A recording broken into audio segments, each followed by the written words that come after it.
The morning sun cast long shadows across the suburban street as Master Sergeant Daniel Hayes limped up the front steps of his modest two-story home. The prosthetic leg still felt foreign after 8 months, each step a reminder of that IED explosion outside Kandahar that had changed everything. His wife Sarah's car wasn't in the driveway. She'd been working double shifts at the hospital to keep up with their mounting bills. Daniel set down his grocery bags and fumbled for his keys. The physical therapy sessions were getting easier, but the simple act of carrying groceries still left him winded. As he pushed open the front door, something felt wrong. The house was too quiet, too still. "Sarah," he called out, his voice echoing in the empty hallway. No response. He made his way to the living room, his eyes automatically scanning the familiar surroundings. The family photos on the mantel, Sarah's medical journals scattered on the coffee table, his deployment certificates hanging on the wall. Everything seemed normal until his gaze landed on the small wooden display case that usually sat on the side table. It was empty. Daniel's heart began to race. He limped closer, his hands trembling as he opened the case. The purple velvet lining still held the impression of what had been there, his purple heart medal, earned with blood and sacrifice in the mountains of Afghanistan. The medal his dying squad leader had insisted he deserved. The medal that represented not just his own pain, but the memory of 3 brothers who never made it home. "No, no, no," he whispered, searching frantically through the case as if the medal might somehow reappear.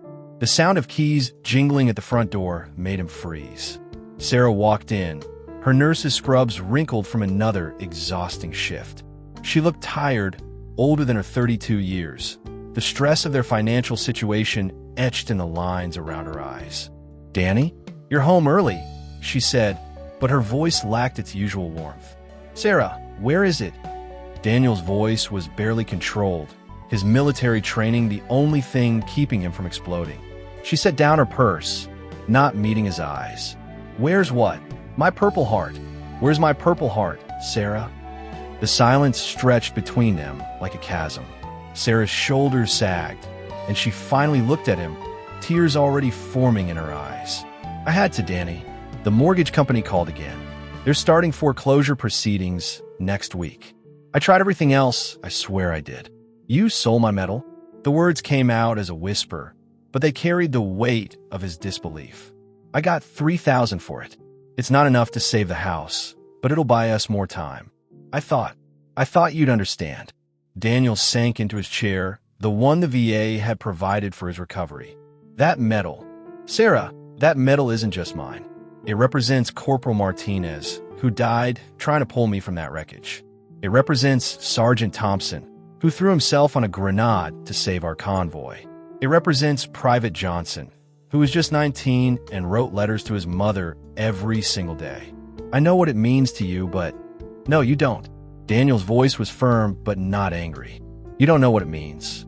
If you did, you would never have sold it."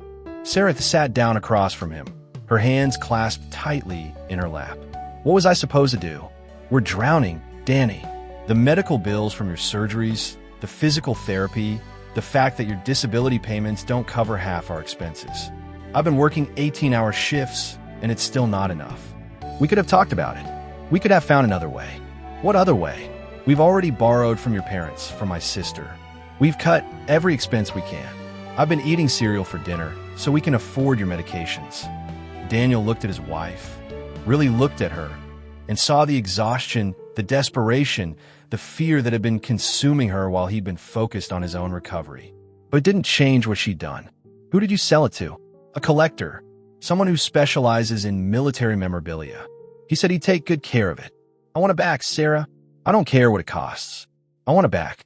"We don't have the money to buy it back, Danny. That's why I had to sell it in the first place." That evening, Daniel sat in his study, staring at the empty medal case. The Purple Heart had been awarded to him in a ceremony at Walter Reed Medical Center, with Sarah by his side. Colonel Anderson had read the citation, describing how Sergeant Hayes had continued to provide suppressive fire despite suffering severe leg injuries, allowing the evacuation of wounded soldiers under enemy fire.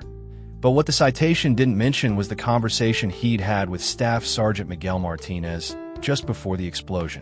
Martinez had been writing a letter to his daughter, telling her about the brave soldier who'd been helping him practice his English.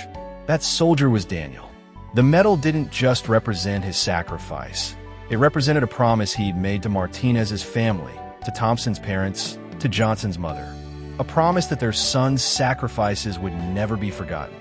Daniel picked up his phone and called the collector who'd bought the medal. The conversation was brief and painful. The man had already sold it to another collector in another state. Getting it back would require legal action, and there was no guarantee of success. As he hung up the phone, Daniel made a decision that would change everything. He was going to court, not just to get his medal back, but to ensure that Sarah understood exactly what she'd sold and what it really meant. 3 weeks later, Daniel sat in the county courthouse, his dress uniform pressed and his medals polished. The Purple Heart was notably absent from his chest, its absence like a physical wound. Sarah sat at the defendant's table with her attorney, a public defender who'd taken the case pro bono. Judge Margaret Chun, a veteran herself who'd served in the Navy during the Gulf War, presided over the small claims court. The case was unusual, a veteran suing his own wife for the return of a military medal. "Mr. Hayes, you're representing yourself today?" Judge Chun asked. "Yes, Your Honor. I believe this is something I need to handle personally." The proceedings began with Daniel's attorney, a fellow veteran from the local VFW who'd volunteered his services, presenting the case. The facts were simple. Sarah had sold her husband's Purple Heart without his knowledge or consent to pay debts. Daniel wanted the medal returned. Regardless of the financial cost, Sarah's attorney argued that the medal had been sold out of financial necessity, that it was community property, and that Mrs. Hayes had every right to sell it to prevent foreclosure on their home. "Your Honor," Sarah's attorney said, "my client was facing an impossible situation. With her husband's medical expenses and reduced income, they were facing bankruptcy and homelessness. The sale of the medal was a last resort." Judge Chun nodded thoughtfully. "Mrs. Hayes, would you like to speak on your own behalf?" Sarah stood, her voice shaking. "Your Honor, I never wanted to sell Danny's medal. I know how much it means to him, but I was desperate. I thought it was just a piece of metal. I thought keeping our home was more important than keeping a medal. Just a piece of metal." Judge Chun's voice carried a note of steel. "Mrs. Hayes, do you know what your husband did to earn that medal? I know he was injured in Afghanistan. I know he was brave. Mr. Hayes, would you please read the citation for your Purple Heart?" Daniel stood, his back straight despite the pain in his leg. He'd memorized every word, but he'd brought a copy anyway. As he read, his voice grew stronger. "The Purple Heart is awarded to Sergeant Daniel Hayes for wounds received in action against an enemy of the United States on March 15, 2023, in Kandahar Province, Afghanistan. Sergeant Hayes, while conducting a patrol with his squad, encountered a complex ambush involving improvised explosive devices and small arms fire. Despite suffering severe injuries to his left leg from the initial blast, Sergeant Hayes continued to provide suppressive fire, allowing the evacuation of 3 wounded soldiers. His actions under fire exemplified the highest standards of military bearing and self-sacrifice. The courtroom was silent. Judge Chun made a note on her papers, then looked up at Daniel. "Mr. Hayes, that citation tells us what you did, but it doesn't tell us what that medal means to you. Would you please explain that to the court?" Daniel took a deep breath. This was the moment he'd been preparing for. He turned to look at his wife. "Sarah, I forgive you. I understand why you did it. But I need you to understand what you sold. You didn't sell a piece of metal. You sold the memory of 3 heroes who died so that we could be free." Judge Chun leaned forward. "Mr. Hayes, what are you asking this court to do?" "I want my medal back, Your Honor. But more than that, I want to make sure that Sarah understands what it represents. I want to make sure that if we get it back, we find another way to solve our financial problems, a way that doesn't involve selling the memory of fallen soldiers." The judge was quiet for a long moment. Then she spoke directly to Sarah. "Mrs. Hayes, I'm a veteran myself. I served in the Navy during the Gulf War. I've seen what military families go through, the sacrifices they make. I understand the financial pressure you were under, but I also understand what that medal represents." She paused, then continued. The Purple Heart is not just an award, it's a sacred trust. It represents not just the individual soldier's sacrifice, but the sacrifice of all those who served alongside him. When you sold that medal, you broke that trust. Sarah stood up, tears streaming down her face. Your Honor, I didn't understand. I thought it was just about Danny. I didn't know about the other soldiers.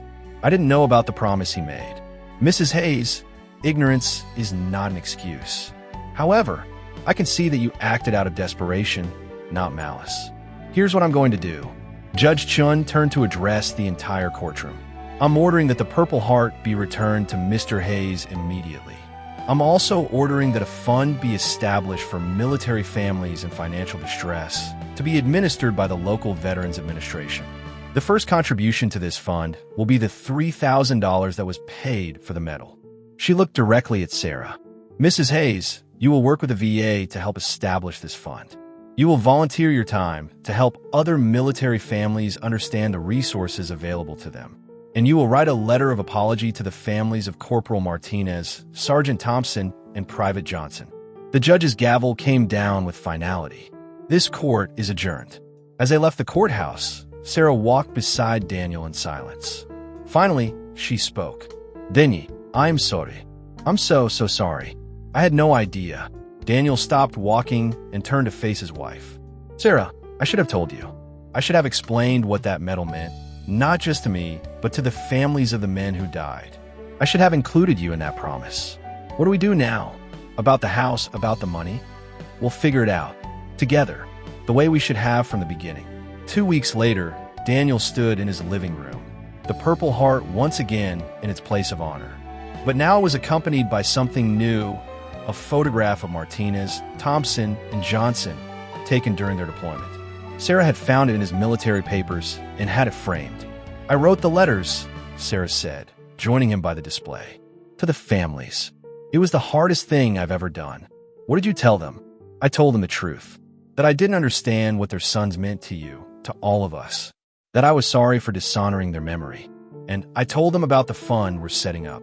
Daniel nodded. The fund had already raised over $10,000, with donations coming from veterans and civilians alike. Sarah had thrown herself into the project with the same dedication she'd shown in her nursing career. The VA called today, Sarah continued. They want to know if you'd be willing to speak at their next family support meeting. About the importance of military awards, about the stories behind them. I'd like that. Would you come with me? I'd be honored. As they stood there together, looking at the medal and the photograph, Daniel felt a sense of peace he hadn't experienced since his injury. The Purple Heart was back where it belonged, but more importantly, Sarah now understood what it represented. The medal wasn't just a piece of metal. It was a promise, a memory, and a sacred trust. And now, it was something they would protect together. Outside, the sun was setting, casting a golden glow through the windows. Daniel put his arm around his wife, and for the first time in months, they both felt like they were home.